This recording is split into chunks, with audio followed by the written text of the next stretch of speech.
Gen Z होचंती आम देशर भविष्यत। आमे जेनजी पई बहुत गर्वित। से माने आम देश और राज्य को आगो को लेके जिबे। आज हूँ August 9 international day for world indigenous people जोटा यूनाइटेड नेशंस डिक्लेयर करिछि। आमे आज ओडिसा रे एटा को अंतरराष्ट्रीय आदिवासी दिवस हिसाब रे पालन करूछु।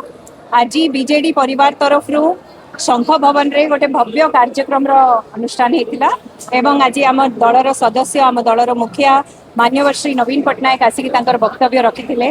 आज अगस्त 9 रे अंतरराष्ट्रीय आदिवासी दिवस उपलक्षे मु आम ओडिशार समस्त जनसाधारण को अभिनंदन दवा पई चाहिबी। आज चर्चा होची आदिवासी भाई भौणी मानकर परंपरा उपरे पारंपरिक ज्ञान उपरे तांकर संस्कृति ऐतिह्य विषय रे किंतु चर्चा एटा भी होची तांकर अधिकार उपरे एवं तांकर सशक्तिकरण उपरे। बिजू जनता दल श्री नवीन पट्टनायक नेतृत्व रे सदा बेले सेवा भित्तिक राजनीति रे विश्वास रखिछि एवं सशक्तिकरण भित्तिक शासन रे एम्पावरमेंट बेस्ड गवर्नेंस आउ सर्विस बेस्ड पॉलिटिक्स होची बिजू जनता दलर मेन आभिमुख्य। सेथिपई आपण देखिथिबे 24 वर्षर शासन काल रे मान्यवर श्री नवीन पट्टनायक अनेक एमती स्कीम गुड़िक आनीथिले आमर आदिवासी भाई भौणी जोटा कि सारा देश रे गोटे मॉडल होइथिला। आमर स्पेशल डेवलपमेंट काउंसिल 23 जिला रे आदिवासी भाई भौणी मानकर परंपरा तांकर नृत्य तांकर कला तांकर ऐतिह्य को प्रमोट और प्रिजर्व करबा पाई लाभ स्कीम दिया हेतिला।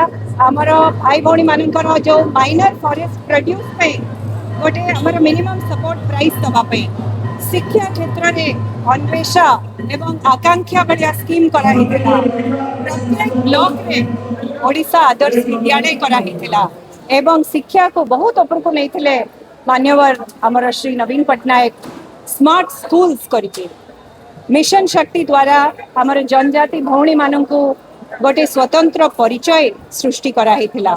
आदिवासी भाई भौणी मानकर पूजा स्थली पई सेक्रेट ग्रोव्स पई 11 कोटी टंका दिया हेतिला ताकू संरक्षण करबा पई। रोजगार पई स्किलिंग आमर वर्ल्ड स्किल सेंटर तरफ रु आमर जो माने युवपीढ़ी आदिवासी भाई भौणी मानक रोजगार भित्तिक कार्यक्रम निया होतिला। एमती अनेक प्रोग्राम थिला। केंद्र सरकार को 168 आमर कम्युनिटीज मानकू केमिति एसटी लिस्ट रे इंक्लूड करा जिवो ता पई आमे दाबी रखिथिलो। तो सेमती बिजू जनता दल श्री नवीन पट्टनायक को नेतृत्व रे सदा बेले अधिकार और सशक्तिकरण कथा कहिथिला।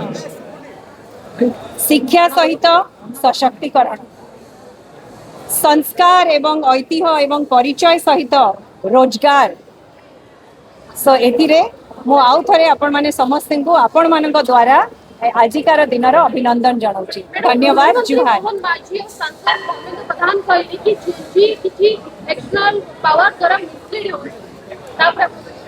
आज तो आदिवासी दिवस रे अभिनंदन दबा आउ ये जो कथा आपण उठाउछंती एटा ओडिसा रे सब गाँ गहली रे समस्त जानते आमे आउ कोन कहबा। धन्यवाद। जेनजी होचंती आम देशर भविष्यत। आमे जेनजी पई बहुत गर्वित। से माने आम देश और राज्य को आगो को लेके जिबे। सबु बेले आमे तांका संगरे और तांका पछरे रहिबा कथा। धन्यवाद।